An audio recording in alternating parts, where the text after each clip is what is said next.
전현무 하차한 이후에 노홍철, 김재동 이렇게 쭉 해서 계속 청취율이 안 나와서 고민을 하긴 했었다고 들었거든요.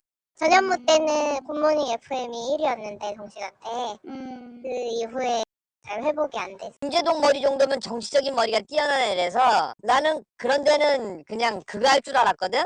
왜냐면은 지자체에서 시민들 대상으로 교육하라고 했지 김재동만이 주라고 한 건 아니야. 그러니까 그런 애가 한 번도 없었어. 원래 작년 재작년에는 김재동이 800이었어. 김재동도 800인데 정권 바뀌면서 이렇게 가격이 더블로 올라간 거야. 그래서 보온용이라고 하는 거고. 그러니까 원래는 이런 게 한 건도 없어. 얘만 특별한 거야. 김재동 씨가 KBS 오늘 밤 김재동에 이어 MBC 굿모닝 FM 김재동입니다 에서 하차한다는 소식이 들려왔습니다. 보도 후에 MBC는 긍정도 부정도 아닌 뜨뜨미지근한 반응을 보였습니다.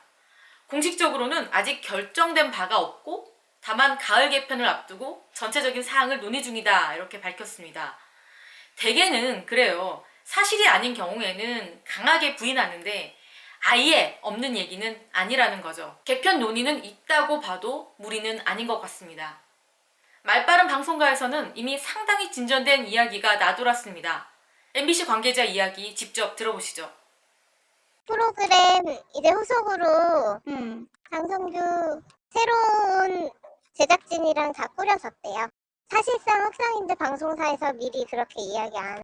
일단 내부적으로는 장성규랑 이야기 거의 많이 된 상태예요. MBC는 깊은 고민에 빠졌습니다. 대외적인 이미지를 생각해서라면 여러 가지 논란을 감수하고서라도 김재동 씨를 적극적으로 사수해야 하는데 그러기에는 MBC 사정이 너무 좋지 않습니다. 적자폭이 큽니다. 지난해만 1,094억 손실에 올 상반기에만 해도 445억 손실이 났습니다. 부랴부랴 적자 축소에 나섰죠.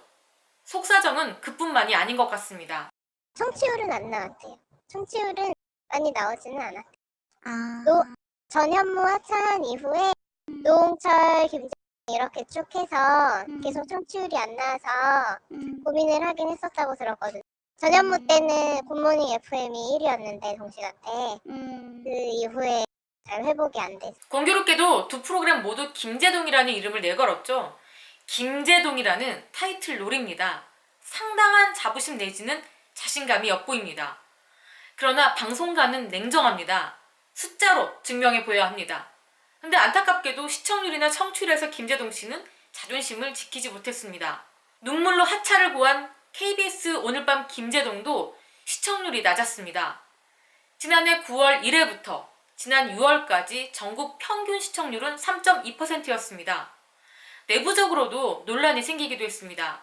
보수적인 노조이긴 하지만 KBS 공영노조에서는 김재동 씨의 고액 출연료를 들고 나섰습니다. 30분 출연에 350만 원, 연간 기준으로 7억 원이 넘는 돈을 써가면서까지 김재동 씨를 굳이 기용해야 하냐라는 비난이 일었던 거죠.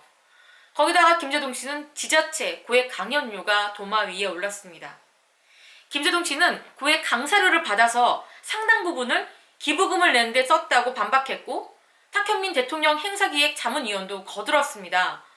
기획사가 주관하는 행사였고 연예인 중에 김재동 씨만큼 깊이 있는 강연을 할 수 있는 사람이 없다라고 두둔했습니다. 아직까지도 고액 강연료에 대해서는 이견이 있습니다. 취재 중에 이 부분에 대해서 반드시 할 이야기가 있다는 연예인 출신 강연 사업가를 만났습니다. 강사급에서 제일 많이 받으시는 거는 딱 500이 500. 김미경이든 김창옥이, 김재동 같은 경우에는 사실은 그런 예가 없는 게 그게 대부분 더불어민주당 쪽에 지자체장을 하는 데서 했거든. 그러니까 원래 청소년이나 학부모 강연은 재능 기부 강연으로 다 들어가. 우리 같은 경우에도 기업에서는 500을 받더라도 그런 데 가면은 뭐 200밖에 못 받아. 그러니까 김재동 머리 정도면 정치적인 머리가 뛰어난 애라서 나는 그런 데는 그냥 그거 할 줄 알았거든. 왜냐면은 지자체에서 시민들 대상으로 교육하라고 했지 김재동만이 주라고 한 건 아니야. 그러니까 그런 애가 한 번도 없었어. 원래 작년 재작년에는 김재동이 800이었어. 김재동도 800인데 정권 바뀌면서 이렇게 가격이 더블로 올라간 거야. 그래서 보온용이라고 하는 거고. 그러니까 원래는 이런 게 한 건도 없어. 얘만 특별한 거야. 김재동 씨의 강연료는 점점 높아졌고 김재동 씨는 강연이 아닌 행사료를 받으려 했던 것으로 보인다는 겁니다. 문제가 된 1,550만 원. 수천만 원에 달하는 아이돌 가수 출연료와 회당 1,000만 원대 출연료를 받는 유재석, 강호동 등 인기 방송인과 비교하면 적은 금액이라는 문제 제기도 있습니다. 각종 논란 끝에 아웃사이더의 대변인, 소외된 사람들의 위로자, 그들을 위한 세상을 꿈꾸는 김제동이 방송가에서 잇따라 하차하고 있습니다. 방송사의 적자, 저조한 시청률, 단지 그뿐일까요? 김제동은 울고 있습니다.